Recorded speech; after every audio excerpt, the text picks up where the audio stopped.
One thing that I think, if we're all being honest with ourselves, is that we're all tired of these marketing betas. These betas in which that they're not really being treated as a true beta. They're just there for hype.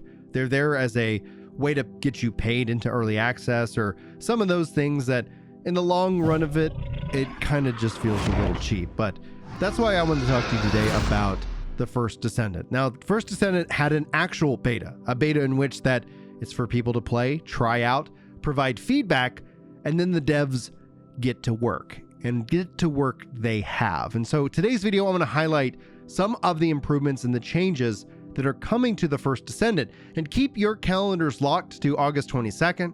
Keep your YouTube channels locked here if you want, because I might actually have some beta keys to give away here in the very near future. So just note that I will make that announcement on the channel and in the Discord.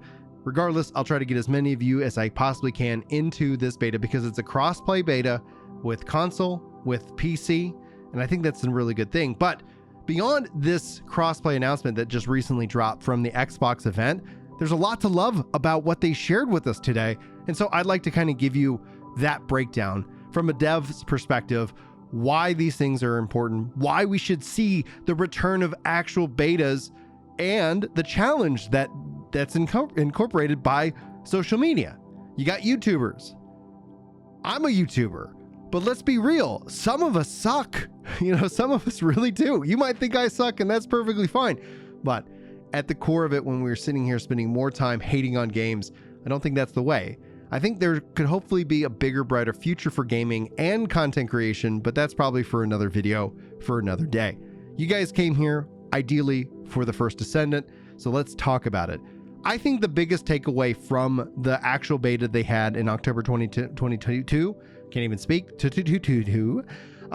was primarily focusing on the missions, the quests, how their gameplay loop was structured. Overall, there's a couple really interesting things going on. If I'm going to knock it for anything in particular, is that it's going in that character route. You play and level up a character. All right, that's fine. I generally, personally tend to enjoy me building my own character, but there's games obviously like Wayfinder that also are going into that same model, and it works. So this is something that could absolutely work and even change my opinion on it in the future.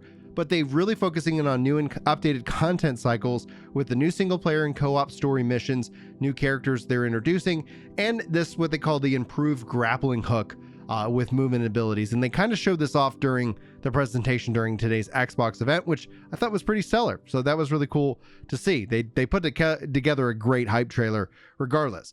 Obviously, crossplay being a key aspect. Series X, S, Xbox One, PC, Steam, PS4, and PS5.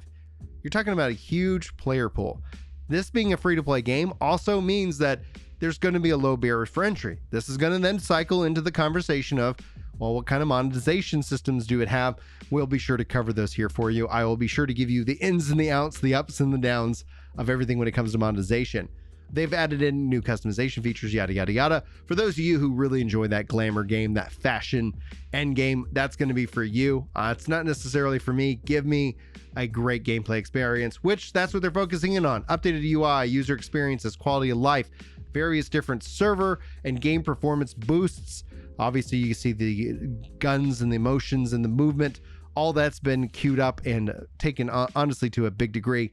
Obviously, we've got good, a whole level of play. Now, as my voice cracks because puberty is a thing, we've got a lot to kind of talk about, because the first Descendant, if this is true, they're launching this game, at least on paper, in fourth quarter 2023.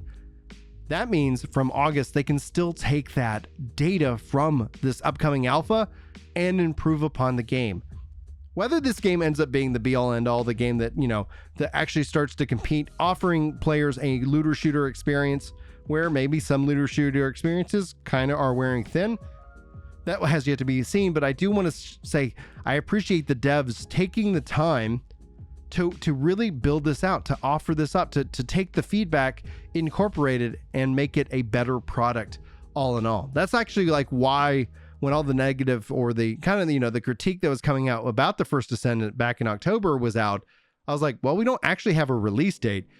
And that's a good thing. Typically, we end up having release dates already like planned, and you're looking at it as just a marketing beta. So I do want to say tip of the hat to the team behind this game, who have been working hard to take that feedback and try to make the best, shooter, looter shooter they can. And this is gonna be fun because Unreal Engine 5, not gonna lie, freaking cool. I've been working on it as a part of some coursework that I'm taking, and hopefully I'll continue to learn more and more about that system.